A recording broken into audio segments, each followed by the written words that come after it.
ठरलं तर मग या मालिकेच्या येणाऱ्या भागामध्ये सायलीला ज्या वेळेला समजतं की पूर्णाजींना हॉस्पिटलमध्ये ऍडमिट केलेलं आहे, विमलचा तिला कॉल आलेला असतो.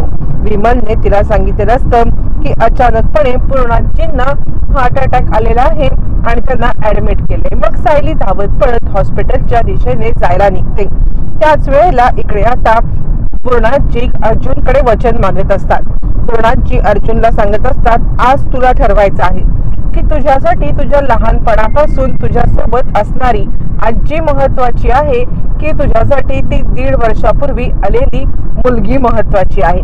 आज तुला मला वचन द्यायला लागेल अर्जुन, आज तुझ्या वचनावरती माझं जीवन अवलंबून आहे. असं म्हणत पूर्णाजीची नाटकं काही संपत नसतात आणि मग पूर्णाजी सांगते, तू मला वचन दे, तू तन्वी सोबत लग्न करशील. तू जर मला हे वचन दिलंस तर आणि तरच मी जगेन, नाहीतर माझ्या जीवाचं काही बरं वाईट होईल. अर्जुनला समजत असतं पूर्णाजी हे सगळं नाटक करते आहे. तब्येत बरी नसणं हे जरी खरं असलं तरी माझ्या जीवाचं बरे वाईट करेन किंवा हे अशा धमक्या देणं हे सगळं लग्न करण्यासाठी पूर्णाजी करत आहे. त्यामुळे अर्जुन या सगळ्या वचन देण्यासाठी तयार नसतो. नेमकी त्याच वेळेला सायली तिकडे पोहोचते. पूर्णाजीने हात समोर केलेला असतो. आता मात्र अर्जुन काही वचन देण्यासाठी तयार नसतो. अर्जुन ज्या वेळेला आता हातात न घेण्यासाठी तो मागे हटतो त्यावेळेला पूर्णाजी म्हणते, अर्जुन बघ, जर तू आता मला वचन दिलं नाहीस तर माझा जीव जाईल. आज तुला ठरवायलाच लागेल. अर्जुन तरी सुद्धा हात पुढे करायला तयार नसतो. तोपर्यंत सायली तिकडे येते. अर्जुन सर, तुम्ही माझा विचार करू नका, पूर्णाजींना वचन द्या. सगळेजण सायलीच्या दिशेने पाहतात आणि आता कल्पना म्हणते, अर्जुन आता तुला तुझ्या आजीला वचन द्यायचं की नाही ते सुद्धा ही मुलगी सांगणार. असे म्हणत सगळेजण आता सायलीवरती तुटून पडतात. सायलीला आता सगळेजण आरडाओरडा करायला लागतात आणि त्याच वेळेला अस्मिता म्हणते, तुला कोणी सांगितलं इकडे यायला? मुळात तुला सांगितलंच कोणी की पूर्णाजी आजारी आहे? या चोमड्या विमलने चोमडेगिरी केली असेल.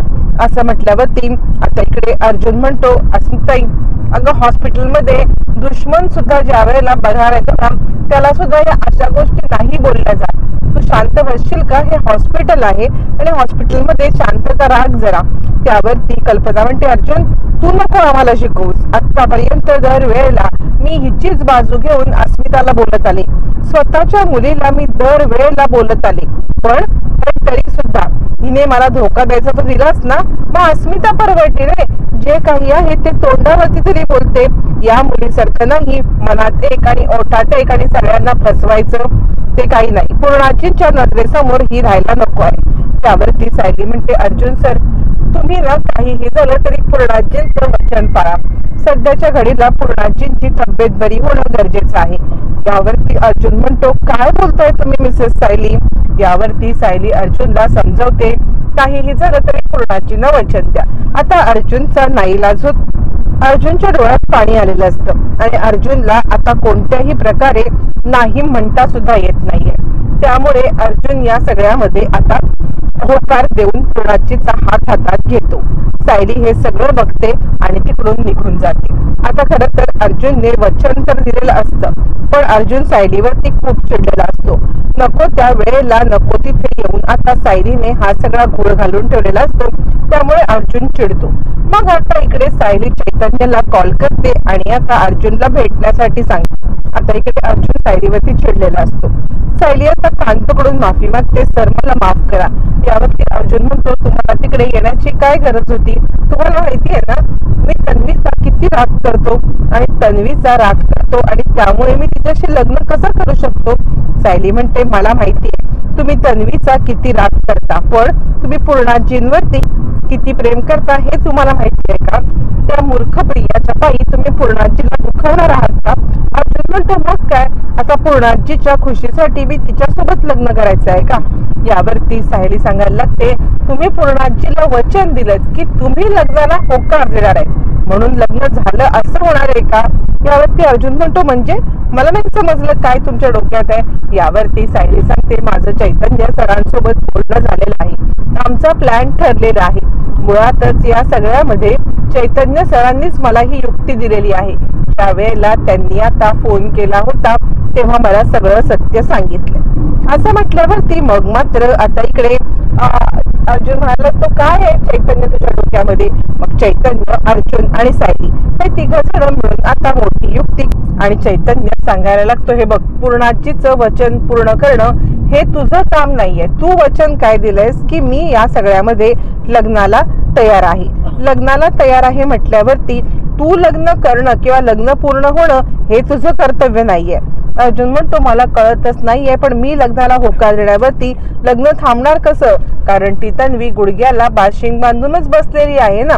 यावरती आता इकडे सायली सांगायला लागते ती जरी गुडघ्याला बाशिंग बांधून बसली असली तरी मी आहे ना तिचं बाशिंग उतरवायला.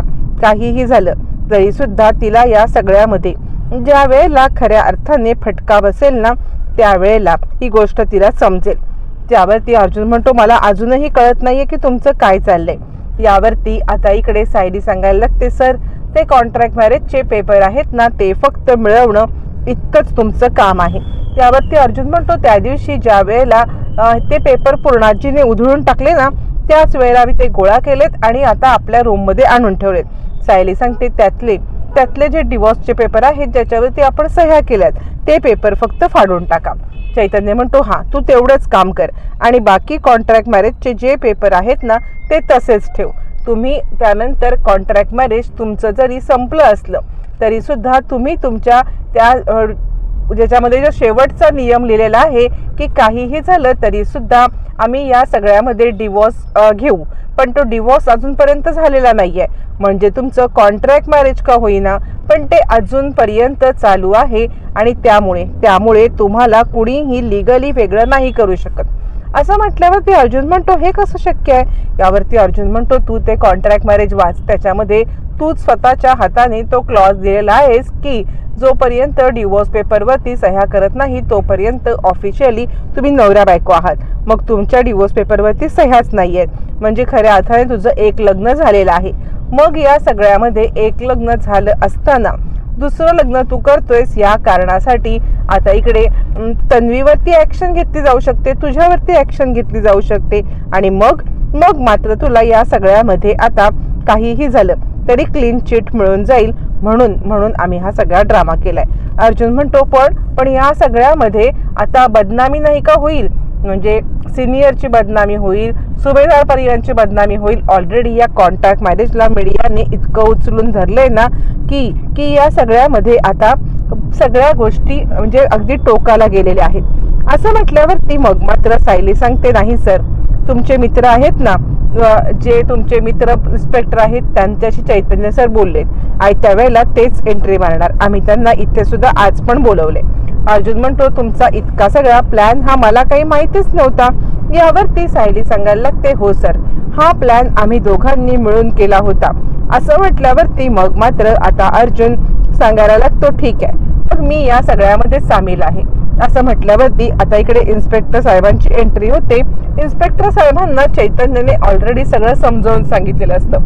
मग आता कॉन्ट्रॅक्ट मॅरेज त्यांच्या हातामध्ये देऊन ऐन वेळेला ज्या वेळेला आता यांच्या लग्नाची बोलणी किंवा एंगेजमेंट किंवा घरच्या घरी रिंग एक्सचेंज करण्याचा कार्यक्रम जे काही पहिला कार्यक्रम असेल त्या कार्यक्रमामध्ये तुम्ही एंट्री करायची. असं म्हटल्यावरती इन्स्पेक्टर साहेब आता हो म्हणतात.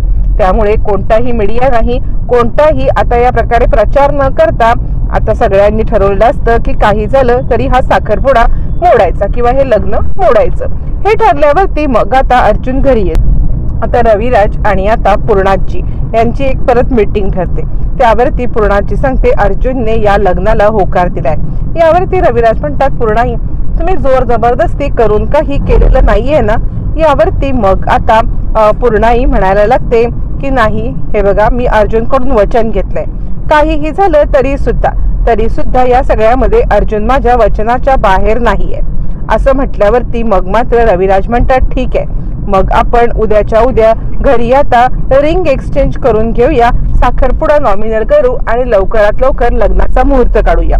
पूर्णाजी म्हणते चालेल. यावरती आता इकडे अर्जुनला विचारायला हवे का असं रविराज पुन्हा एकदा विचारतात. पूर्णाजी म्हणते नाही त्याची काहीही गरज नाहीये. मला नाही वाटत की पुन्हा एकदा अर्जुनशी काही बोलायला पाहिजे. पूर्णाजीला भीती असते की काहीही झालं तरी सुद्धा जर का रविराज अर्जुन सोबत बोलले आणि आता अर्जुनने काही उलट उत्तर दिलं तर रविराज कदाचित हे सगळं लग्न पुन्हा मोडायचा प्रयत्न करतील. मग मात्र आता इकडे रविराज गेल्यावरती अस्मिता सांगते, चला उद्याच्या उद्या आपण आता अंगठी एक्सचेंज करून घेऊया आणि पूर्णाची आठवडाभरात तू लग्नाचा बार उडवून टाक. असं म्हटल्यावरती लग्नाची धामधूम सुरू होती. आता इकडे छानपैकी तयार होऊन प्रिया आलेली असते आणि प्रिया आता या सगळ्यामध्ये अर्जुन सोबत लग्न होण्याची स्वप्न बघत असताना बरोबर ठरल्याप्रमाणे इन्स्पेक्टर साहेबांची एंट्री झालेली आहे.